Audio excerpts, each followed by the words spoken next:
સુરત એપીએમસીમાં આંતરરાષ્ટ્રીય ડેલિગેશનની ટીમે મુલાકાત લીધી છે. બાયોગેસ પ્લાન્ટ અને ખાતરનું નિરીક્ષણ કર્યું હતું. આ સાથે જ એલિવેટેડ માર્કેટના વખાણ કર્યા હતા. સુરત એપીએમસી ખાતે આંતરરાષ્ટ્રીય ડેલિગેશને મુલાકાત લીધી છે. સુરતમાં shaping the future for transforming food loss and waste વિષય પર સુરત એપીએમસી ખાતે 2 દિવસીય આંતરરાષ્ટ્રીય કોન્ફરન્સનું આયોજન કરવામાં આવ્યું હતું, જેમાં એશિયાના 15 દેશોના પ્રતિનિધિઓએ સુરત એપીએમસીની મુલાકાત લીધી હતી. સુરતમાં દેશ વિદેશના 100થી વધુ ડેલિગેટ્સ ઉપસ્થિત થયા હતા. સુરત એપીએમસીનો દેશનો એકમાત્ર અનોખો બાયોગેસ પ્લાન્ટ એશિયન દેશોના ડેલિગેશનને સુરત એપીએમસીની વ્યવસ્થાઓ નિહાળી ખુશ થયા હતા.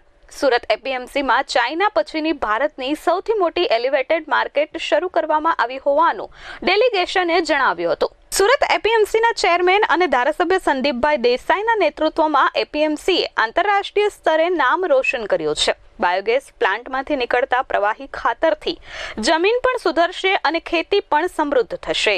બાબુભાઈ શેખ, સુરત એપીએમસી ના ડાયરેક્ટર, આજે અમારી એપીએમસી માટે એક બહુ જ સારો દિવસ છે, કારણ કે આજે અમારી એપીએમસી અને સુરતમાં આંતરરાષ્ટ્રીય લોકો આજે છેલ્લા 2 દિવસથી પધારેલા છે.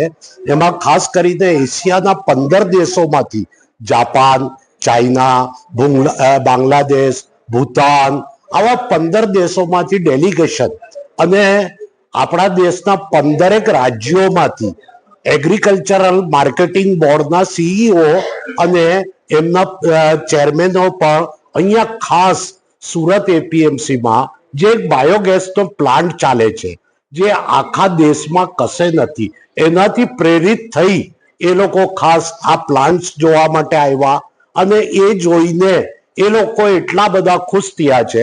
અને ખાસ કરીને જાપાનના લોકો તો એટલા ખુશ થયા, કારણ કે આપણા લોકોની એક વિદેશમાં ઇમેજ એવી હતી કે ભારત દેશ એટલે ગોજો ગંદો દેશ હોય, પરંતુ આજે ખરેખર આ દેશને ચાર ચાંદ લાગી ગયા છે. અને જાપાન જેવા દેશના ડેલિગેશન જો ખુશ થઈ આજે આ એપીએમસી ની વાહ કરે તો આનો બધો શ્રેય અમારા પ્રમુખ શ્રી ધારાસભ્ય સંદીપભાઈ દેસાઈ અને તેમની ટીમને જાય છે. એમણે જ એક એલિવેટર માર્કેટ પણ અત્યારે અર્પણ કરી છે બનાવીને છેલ્લા 15 દિવસથી. તો એ લોકોએ તે પણ કીધું કે સમગ્ર ભારતમાં આવી કોઈ એલિવેટર માર્કેટ નથી, એક ચાઇનામાં છે અને ચાઇના પછી આપણા દેશમાં છે. એટલે આપણે ચાઇનાની બરાબર કરતા રહીશું અને એનાથી આગળ વધીશું.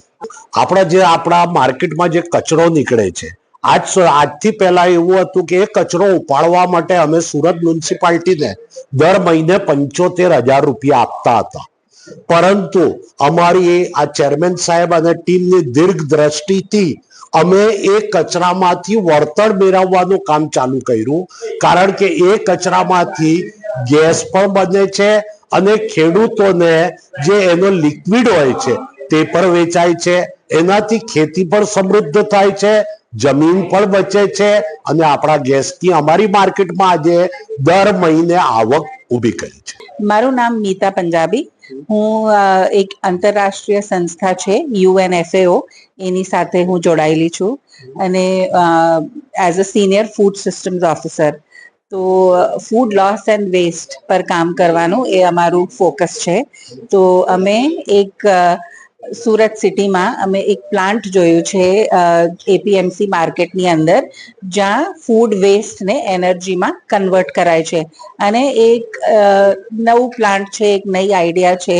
આખી એશિયામાં અને આખી ઇન્ડિયામાં હોલસેલ માર્કેટનું જો વેસ્ટ છે એ આખું શહેરના લેન્ડફિલમાં જાય છે, પણ અહીંયા અમે એક પહેલું મોડલ જોયું જ્યાં ફૂડ વેસ્ટ એનર્જીમાં કન્વર્ટ થાય છે અને લેન્ડફિલમાં નથી જતું. તો અમે એનર્જી પણ બનાવીએ છીએ, અમે પોલ્યુશન રોકીએ છીએ અને અમે એનાથી ઇન્કમ પણ કરીએ છીએ. અને એમાંથી જે બાયો ફર્ટિલાઇઝર બને છે એ પણ વાપસ જમીનમાં જાય છે, તો જમીનને ઉપજાઉ કરે છે. તો આ મોડલ અમને આખી એશિયા રિજનનો એક વર્કશોપ અમે ઓર્ગેનાઇઝ કર્યો. તો અલગ અલગ એશિયન કન્ટ્રીઝથી અને ઇન્ડિયાના અલગ અલગ સ્ટેટ્સથી અમે એક ડેલિગેશન અહીં લઈને આવ્યા છે આ બતાવવા માટે. એટલીસ્ટ 15 કન્ટ્રીઝથી મેમ્બર્સ આવ્યા છે અને ઇન્ડિયાના 15થી 20 સ્ટેટ્સથી પણ ડેલિગેશન આવી છે અને અમારો global world union of wholesale markets નું ડેલિગેશન પણ આવ્યું છે. અને મિથેન તો એનર્જી છે, તો એનર્જી જેટલી ક્લીન એનર્જી અમે જનરેટ કરીએ એટલું ઓછું છે. ક્લીન એનર્જી આપણે પ્રોસેસિંગમાં યુઝ થાય, એનાથી ઇલેક્ટ્રિસિટી જનરેટ થાય, એનાથી આપણે શહેરની બસીસ રન કરી શકીએ, તો એનર્જીનું યુઝેજ તો બહુ છે. Bureau report S24 news Surat.